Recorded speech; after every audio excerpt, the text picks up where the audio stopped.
Hello friends, आज के इस वीडियो में क्लास 12th के विद्युत धारा चैप्टर के एक महत्वपूर्ण टॉपिक किरचॉफ के नियम पे बात करने वाले हैं। किरचॉफ का नियम देखिए क्या होता है कि सर्किट से रिलेटेड जो भी कॉम्प्लिकेटेड सर्किट होते हैं, एक वायर इधर से आ रही है, एक वायर इधर से जा रही है, बहुत सारी वायर एक पॉइंट पे मिल रही है, तो उस टाइम कुछ रूल्स होते हैं जिसके कारण करंट फ्लो करता है। तो किरचॉफ ने दो नियमों का प्रतिपादन किया है। पहला नियम है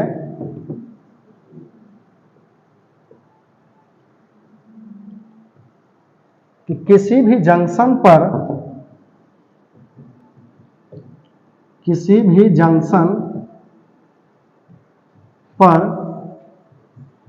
मिलने वाली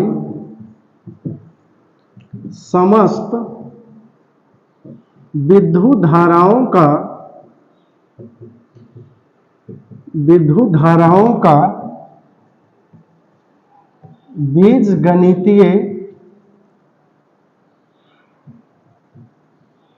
बीजगणितीय योग शून्य होता है।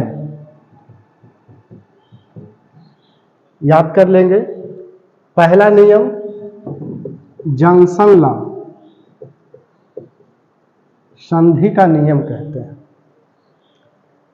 किसी भी जंक्शन पर मिलने वाली समस्त विद्युत धाराओं का बीजगणितीय योग शून्य होता है। समेशन टोटल आई बराबर कितना, 0। हम इसे एक्सप्लेन कर रहे हैं। इस नियम को किरचॉफ करंट लॉ भी कहते हैं। जंक्शन लॉ को किरचॉफ का करंट लॉ भी कहा जाता है। Kirchhoff current law, KCL, Kirchhoff current law. इस नियम को प्रयुक्त करते समय साइन कन्वेंशन आपको ये रखनी है कि जंक्शन की ओर आने वाली धाराओं को धनात्मक लेंगे और जंक्शन से दूर जाने वाली धाराएं ऋणात्मक लेंगे। देखो, किसी भी जंक्शन पर विभिन्न दिशाओं से धाराएं आ रही है। मान लेते हैं धारा I1, धारा I2 जंक्शन की ओर आ रहा है, धारा I3 जंक्शन से दूर जा रहा है, धारा I4 जंक्शन की ओर आ रहा है, धारा 5 जंक्शन से दूर जा रहा है। तो पहला नियम कहता है किसी भी जंक्शन पर मिलने वाली समस्त विद्युत धाराओं का बीजगणितीय योग शून्य होता है। अब इस रूल को लगाए। साइन आपको लगाने के लिए बताया गया कि जंक्शन की ओर आने वाली जो धाराएं हैं धनात्मक लेंगे और जंक्शन से दूर जाने वाली जो धाराएं हैं वो ऋणात्मक लेंगे। तो I1 धारा किधर जा रहा है, जंक्शन की ओर, I1 जोड़ I2 जंक्शन की ओर, I2 जोड़ I3 किधर है, जंक्शन से दूर निकलने वाली धारा है, I3 माइनस में होगा, जंक्शन की ओर I4, जंक्शन से दूर जाने वाली धारा I5, और सबका सम कितना होगा, शून्य होगा। I1 जोड़ I2 minus I3 plus I4 minus I5 बराबर शून्य। और आगे बढ़ाते हुए I1 plus I2 plus I4 बराबर I3 प्लस I5। अच्छा, इसको लिख सकते हैं I1 plus I2 plus I4, I1, I2 और I4 ये जंक्शन की ओर आने वाली धाराएं हैं। बराबर किया हुआ है I3 प्लस I5 जंक्शन से दूर निकलने वाली धाराएं हैं। समेशन I इनकमिंग बराबर समेशन I आउटगोइंग। हम इस नियम को इस प्रकार भी कह सकते हैं कि जंक्शन की ओर आने वाली जो धाराएं हैं उसका सम जंक्शन से दूर जाने वाली धाराएं उसके सम के बराबर होता है। तो ये था किरचॉफ का पहला नियम। चलिए, नोट हो गया। अब देखो दूसरा नियम। दूसरा नियम, इसको लूप लॉ भी लिखेगा। किरचॉफ के दूसरे नियम को किरचॉफ वोल्टेज लॉ भी कहते हैं। देखो ये नियम क्या है कि किसी बंद परिपथ में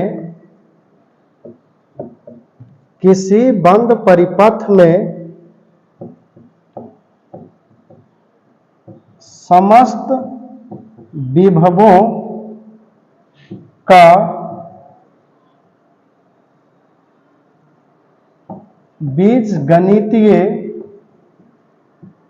योग शून्य होता है। बीजगणितीय योग शून्य होता है।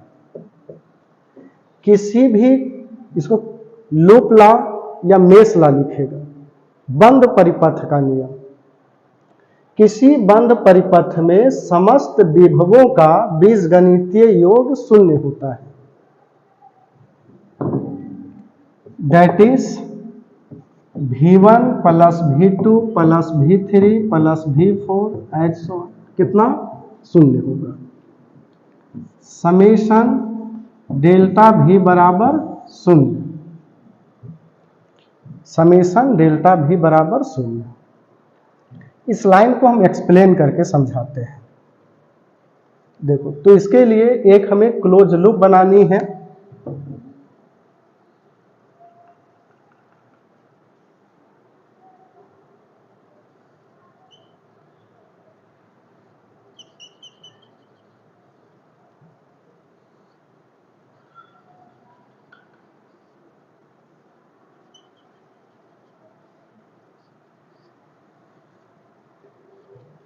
देखिए, क्लोज लूप लिया गया है। एक सर्किट का एक पार्ट है, इसमें करंट किसी भी दिशाओं से जा सकती है। चलिए मान लेते हैं कि करंट इस दिशा में चल रहा है I1, इसका रेसिस्टेंस R1। करंट इस डायरेक्शन में I2, इसका रेसिस्टेंस R2। इस सेल का EMF A, negative terminal, positive terminal. ये धारा मान लो इधर से चल रहा है I3, resistance R3, resistance R4। ये धारा इस दिशा में चल रहा है I4 मान लेते हैं। अब यहां किरचॉफ का दूसरा नियम लगाते हैं। अच्छे से समझने के लिए ये सारे पॉइंट को मेंशन कर दे रहे हैं। Point A, point B, point C, point D, point F. देखो, दूसरा नियम क्या कहता है कि किसी भी बंद परिपथ में जितने पॉइंट पर पोटेंशियल का ड्रॉप होता है, अगर उसका सम कर दिया जाए तो उसका सम शून्य होगा। किसी भी क्लोज लूप में, किसी भी बंद परिपथ में प्रत्येक बिंदु का जो पोटेंशियल ड्रॉप होता है उसका सम किया जाए तो उसका सम शून्य होगा। तो चले हम किसी भी लूप में यहां से घूम जाएं। इस लूप में घूम जा रहे हैं।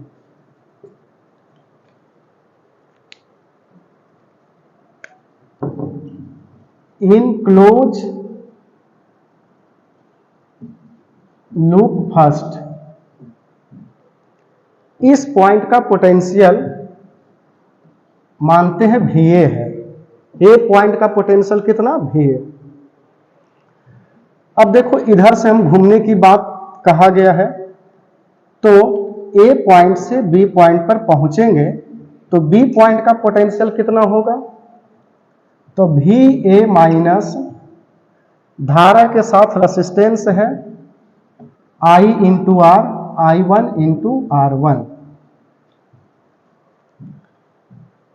एक्चुअली में VA minus I1 R1 point B का पोटेंशियल होगा। आप ये जानते हैं कि धारा उच्च विभव से निम्न विभव की ओर बहता है, तो ए का पोटेंशियल ज्यादा कि बी का पोटेंशियल?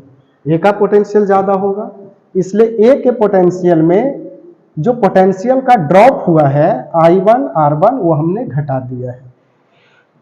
ये मिला है बी पॉइंट का पोटेंशियल। अब बी पॉइंट से सी पॉइंट का पोटेंशियल क्या होगा? तो यहां भी देख रहे हो कि धारा की दिशा बी से सी की ओर है, तो यहां पे पोटेंशियल भी घट जाएगा I2 R2।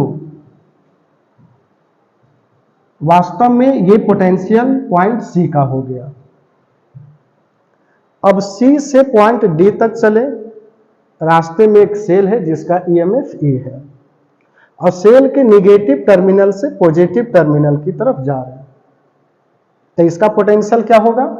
बढ़ेगा, इसलिए प्लस E। डी पॉइंट से एफ पॉइंट तक का,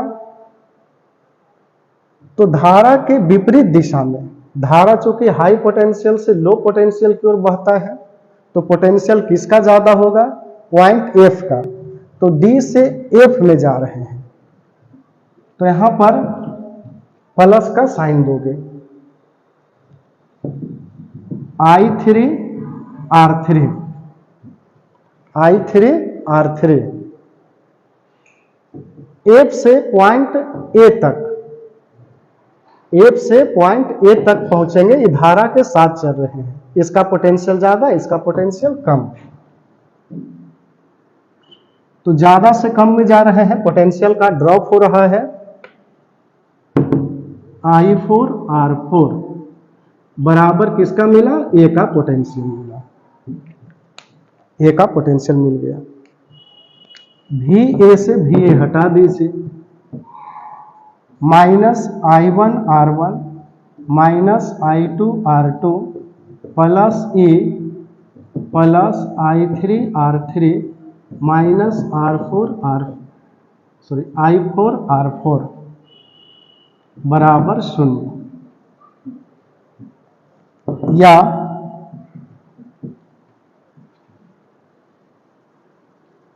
minus I1 R1 I2 R2 plus I3 R3 minus I4 R4 बराबर E हो जाएगा, है ना? ये उधर जाएगा, माइनस E हो जाएगा। चाहे तो आप साइन को चेंज कर सकते हैं, I1 R1 minus I2 R2 plus हो जाएगा minus I3 R3 plus I4 R4 बराबर E। सारे साइन को हमने चेंज कर दिया।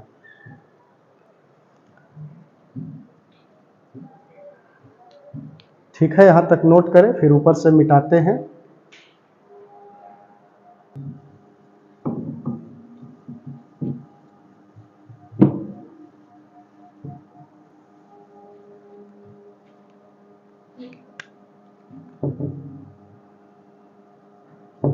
I1 R1 I2 R2 plus I3 R3 I4 R4 बराबर A। इसको लिख सकते हैं समेशन IR, प्रवाहित धारा और प्रतिरोध, प्रवाहित धारा प्रतिरोध, प्रवाहित धारा प्रतिरोध, प्रवाहित धारा प्रतिरोध बराबर समेशन E।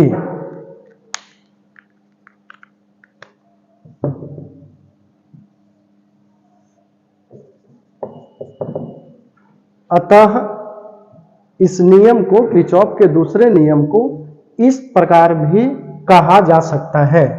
हम नियम लिख देते हैं, किसी बंद परिपथ के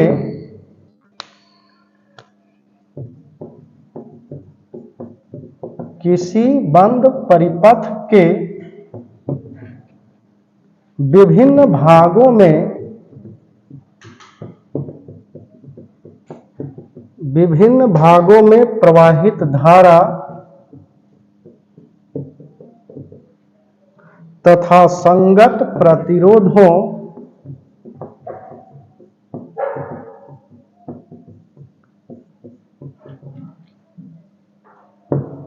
संगत प्रतिरोध के गुणनफल का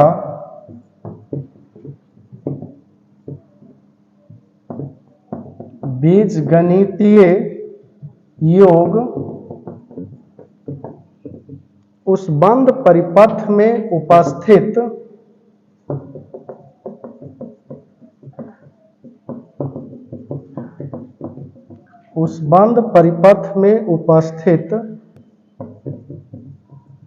विद्युत वाहक बल के बीजगणितीय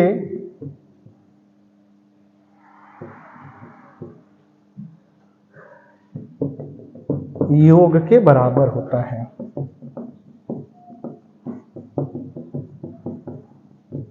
देखो, समेशन आई आर बराबर समेशन ए, इसको हम शब्द भी लिख चुके हैं, आप पढ़ लेना और याद रखना। आप नियम को इस रूप में भी लिख सकते हैं।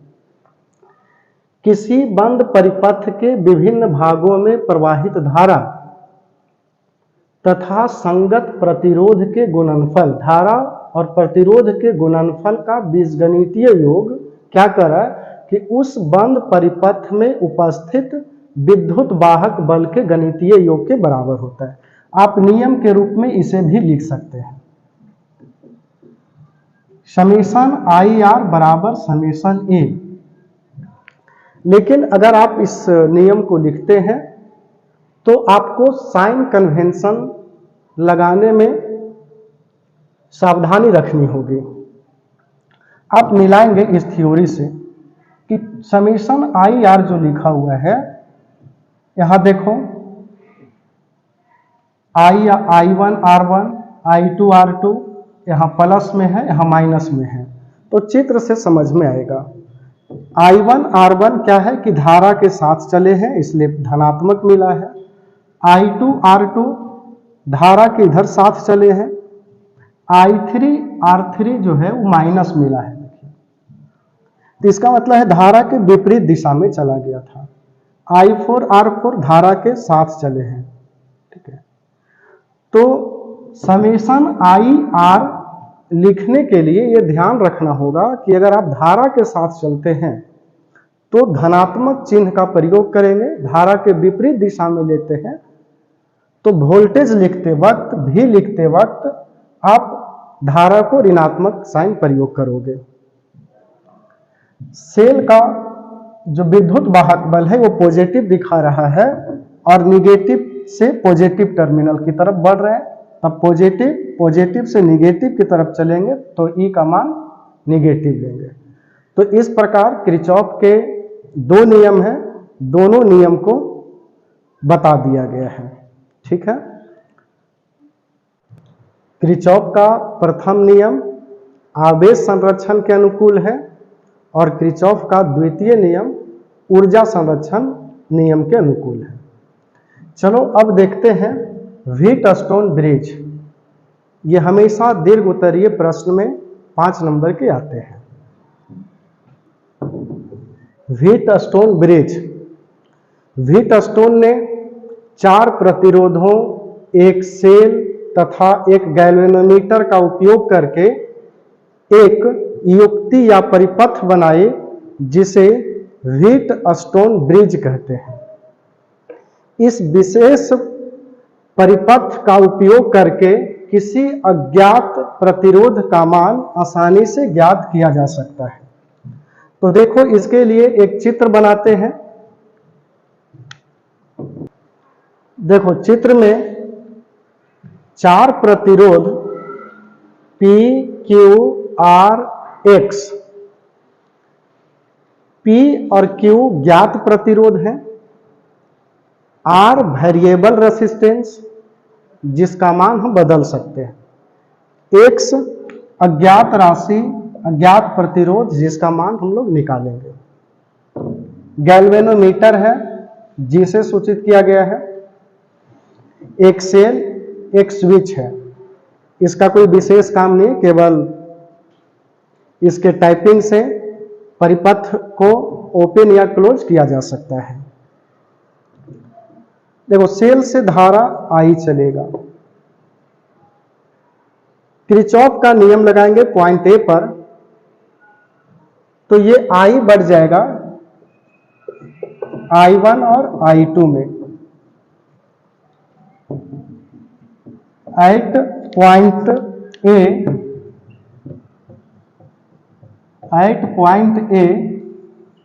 I बराबर क्या हो जाएगा, I1 प्लस I2, किरचॉफ के प्रथम नियम से। पॉइंट बी पर पुनः किरचॉफ का प्रथम नियम लगाया जाए, तो इधर हो जाएगा I3 और गैल्वेनोमीटर में धारा हम IG मान लेते हैं। एट पॉइंट बी I1 बराबर हो जाएगा I3 plus IG। D point पे देखो, IG धारा इधर से, I2 धारा इधर से, तो इस दिशा में धारा कितना हो जाएगा, IG plus I2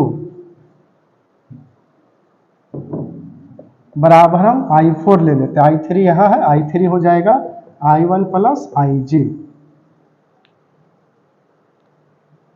I1 minus IG। At point D point पे I2 प्लस IG बराबर I4। तो देखिए, किरचॉफ का नियम पॉइंट ए पर, पॉइंट बी पर और पॉइंट डी पर लगाया गया। पुनः जो धारा निकलेगा यहाँ I3 प्लस I4 जाएगा, I3 प्लस I4। I3 कितना है, I1 माइनस IG। I4 कितना है, IG प्लस I2। IG से कटेगा, I1 प्लस I2 बचेगा, और I1 प्लस I2 जो है वो किसके बराबर है, I का। तो यहां से धारा कितना चलेगा, I के बराबर बनेगा। अब देखिए क्या करना है कि इस प्रतिरोध R के मान को तब तक बदलते रहना है जब तक कि गैल्वेनोमीटर का डिफ्लेक्शन शून्य ना हो जाए, अर्थात इस परिपथ में धारा कितना, 0 हो जाएगा, IG बराबर 0। और ऐसी अवस्था को हम व्हीटस्टोन ब्रिज की संतुलन अवस्था कहते हैं। फिर से सुने, प्रतिरोध R के मान को तब तक बदलते रहना है जब तक कि गैल्वेनोमीटर में डिफ्लेक्शन शून्य न हो जाए, और इस अवस्था को व्हीटस्टोन ब्रिज की संतुलन अवस्था कहते हैं। तो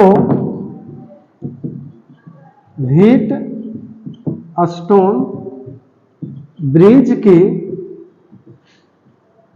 संतुलन अवस्था में, व्हीटस्टोन ब्रिज की संतुलन अवस्था में क्या हो जाएगा, IG बराबर 0। जब IG बराबर 0 हो जाएगा, इसलिए इस समीकरण से देखो तो I1 बराबर कितना, I3, एंड इस समीकरण से देखो तो I2 बराबर I4। यहां तक हो गया, यहां तक नोट कर ले, फिर ऊपर से मिटाते हैं।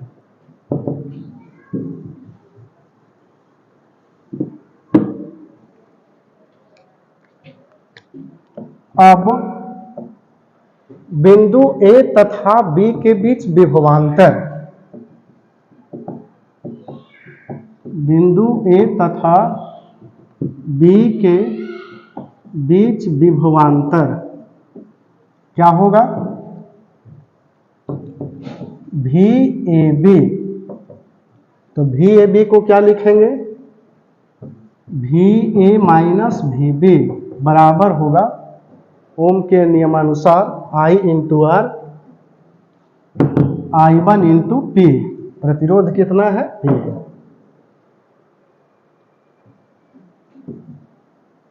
उसी तरह से बिंदु B और तथा C के बीच विभवांतर, बिंदु B तथा C के बीच विभवांतर, तो VBC कितना हो जाएगा, VB माइनस VC, यह हो जाएगा I3 into Q, I3 into Q। ठीक उसी प्रकार बिंदु A तथा D के बीच विभवांतर VAD, VAD कितना हो जाएगा, VA minus VD, VA minus VD, ओम के नियम से I2 इंटू R।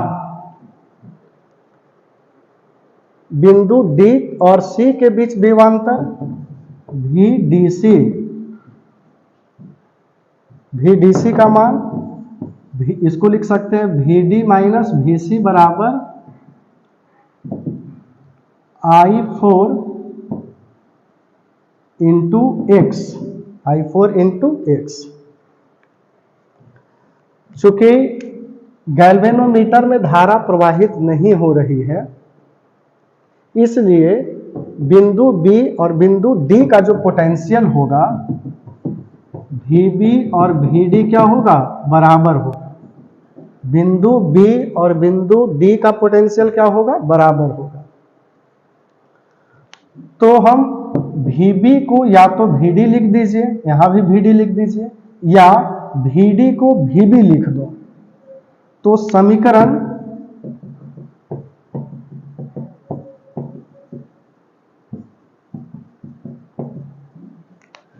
पहला और तीसरा को देखो, VA माइनस VB और VA माइनस VD, और VB और VD आपस में बराबर है, तो VB को VD से प्रतिस्थापित कर दें या VD को VB से प्रतिस्थापित कर दो, तो समीकरण 1 और 3 बराबर होगा। दोनों को एक दूसरे से प्रतिस्थापित न करेंगे, नहीं तो वो बात हो जाएगी कि मुझे आपसे मिलना था और मैं आपसे मिलने आपके घर गया और आप मुझसे मिलने मेरे घर चले आए, तो क्या मिलन होगी, नहीं होगी, आपको अपने घर में ही रुकना पड़ेगा। तो किसी एक को छोड़ दें और दूसरे को प्रतिस्थापित कर दें, तो VB को VD से प्रतिस्थापित कर दीजिए, समीकरण 1 और 3 बराबर हो जाएगा। ठीक उसी प्रकार यहां भी VD से प्रतिस्थापित करने पर 2 और समीकरण 4 बराबर होगा।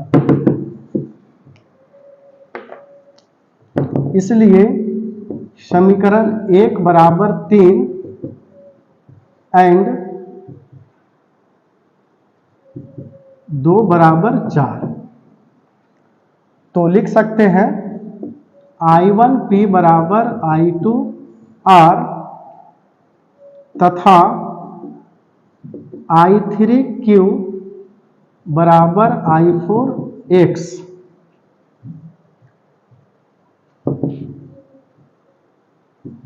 या दोनों को अनुपात ले लें, I1P बटा I3Q बराबर I2R बटा I4X। चूंकि I1 और I3 क्या है, आपस में बराबर है। बताया गया था कि I3 बराबर क्या हो जाएगा, I1। जब गैल्वेनोमीटर से धारा प्रवाहित नहीं हो तो I3 बराबर I1 कटेगा और I2 बराबर I4, जब गैल्वेनोमीटर से धारा प्रवाहित न हो।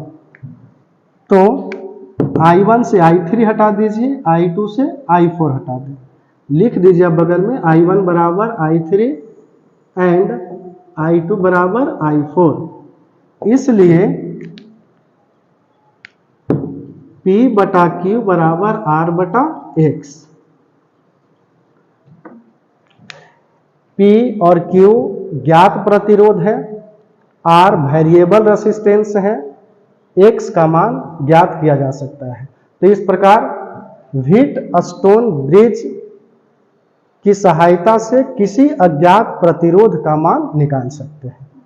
तो आज के इस वीडियो में किरचॉफ के दोनों नियम और साथ ही साथ व्हीटस्टोन ब्रिज के संतुलन की अवस्था प्राप्त किया गया। ठीक है, धन्यवाद। मिलते हैं अगले वीडियो में।